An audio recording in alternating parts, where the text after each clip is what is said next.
घटना है शाहजहानपुर। यूपी में आता है शाहजहानपुर, जिसमें एक ही फैमिली के 3 मेंबर ने खुद की ज़िंदगी को ख़त्म कर दिया। अब रीज़न उसका चाहे समाज रहा हो, चाहे सिस्टम रहा हो, चाहे परिवार रहा हो। मैं आपसे सबसे पहले एक बात कहना चाहूँगी, अगर आपके आसपास या आपका कोई अपना रिश्तेदार, रिलेटिव थोड़ी सी अगर उसकी लाइफ में परेशानी है, तो कभी भी उसकी हिम्मत मत तोड़ना, कभी उसके बारे में गलत मत बोलना, क्योंकि वो परेशानी आपके ऊपर भी आ सकती है। ऐसा ही कुछ केस हुआ था शाहजहानपुर, जो यूपी में पड़ता है, जिसका नाम सचिन हिमानी और छोटा सा बच्चा फतेह, जो कि 4 साल का था, 4 या 3 साल का हो, वो इतना प्यारा मासूम सा बच्चा।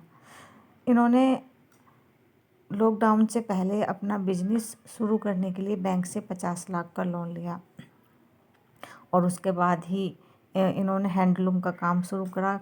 अच्छा खासा चल रहा था, कमाई भी अच्छी खासी थी, लेकिन उसके बाद ही जैसा कि हम सब जानते हैं कि लॉकडाउन ने कितने लोगों का बिजनेस और जीवन ख़त्म कर दिया था, सब बर्बाद कर दिया था। ऐसे ही उनका लॉकडाउन में बिजनेस ठप हो गया, बंद हो गया। उधर बैंक का कर्ज बढ़ता चला गया, क्योंकि वो इंटरेस्ट होता है, वो खुद बोलते हैं कि हमने ख़त्म करने की कोशिश की, पर जितना हम ख़त्म कर रहे थे उतना ही वो बढ़ता जा रहा था।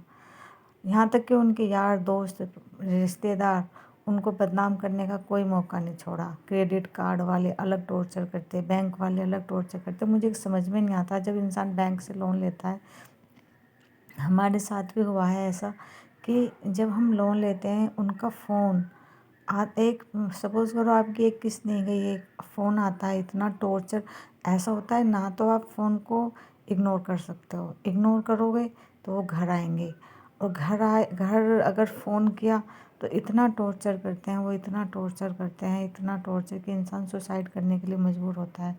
फिर क्यों भाई, क्यों? जब तुम देने से पहले तो तुम इतनी रिक्वेस्ट करते हो, आगे पीछे घूमते रहते हो, इतनी सिंपैथी दिखाते हो, इतने जेंटली बात करते हो, बट फिर देने के बाद में अगर चलो किसी के साथ कोई मजबूरी आ जाती है, इतना टॉर्चर करते हैं। मैंने खुद ने सहा है ये सब चीज़ें, कि वो अगर आप उनसे ये बोलोगे ना कि हम मर जाएंगे, प्लीज़ ऐसा मत करो, तो उनका एक रिप्लाई होता है, मर जाओ तो हम पे क्या फ़र्क पड़ता है।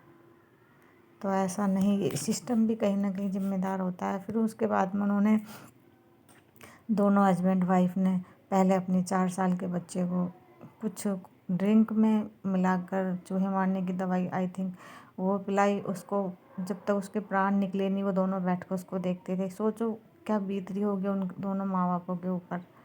कोई खुशी में थोड़ी ना अपने बच्चे की जान लेगा, और अपनी भी। और उसके बाद में फिर दोनों एक दूसरे को हग करते हैं और बाय करते हैं, लव यू, प्यार भरी बातें करते हैं, और अपने अपने अलग अलग कमरे में जाकर खुद को हैंग कर देते हैं। तो कौन है इस चीज़ का जिम्मेदार? समाज, रिश्तेदार, दोस्त, या फिर खुद हम? इंसान आखिर कब तक टॉलरेट करेगा?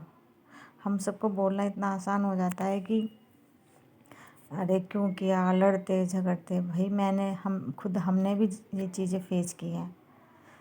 आपको कहीं भी भाग जाओ, आपको इतना टॉर्चर किया जाएगा, इतना टॉर्चर किया जाएगा कि आप सह नहीं पाओगे। बैंक वालों का फ़ोन आता है, मेरे साथ हुआ था। बैंक वालों का फ़ोन आता था, तो मतलब मैं एक्सप्लेन नहीं कर सकती उनकी क्या लैंग्वेज होती थी। और उनके सामने हम गिड़गिड़ाएं तो उनको ये लगता, वो बोलते थे कि मरो चाहे कुछ भी करो, हमें अपनी जो ईएमआई होते हैं वो चाहिए। इसलिए कम खा लेना, लेकिन कभी किसी से उधार मत लेना। और कोई साथ नहीं देता भाई, यार रिश्तेदार लोग, हर इंसान ये सोचता है कि बुरा टाइम चल रहा है ना इसका, तो इसका चल रहा है, हमारे ऊपर कभी आ ही नहीं सकता बुरा टाइम। और ये नहीं पता वक्त किसी के साथ कभी भी कुछ भी करा सकता है। इसलिए मैं अपने एक्सपीरियंस से बोलूँगी, कभी भी ऐसी सिचुएशन पैदा मत करो कि आपके परिवार को भी अपनी जान गंवानी पड़े और घर वाले सिर्फ रोते रह जाएं। और जो लोग मरने के बाद में सांत्वना देने आते हैं ना, अक्सर वही लोग तुम्हें बेइज्जती करने का कोई मौका नहीं छोड़ते। इतना बुरा भला बोलते हैं कि जैसे दुनिया में सबसे बड़े गुनहगार आप ही हो। इसलिए कम खाओ, शौक़ पूरे करो या मत करो, अपने शौक़ कम करो, पर ज़िंदगी को कभी ख़त्म मत करना। राधे राधे, जय श्री कृष्ण।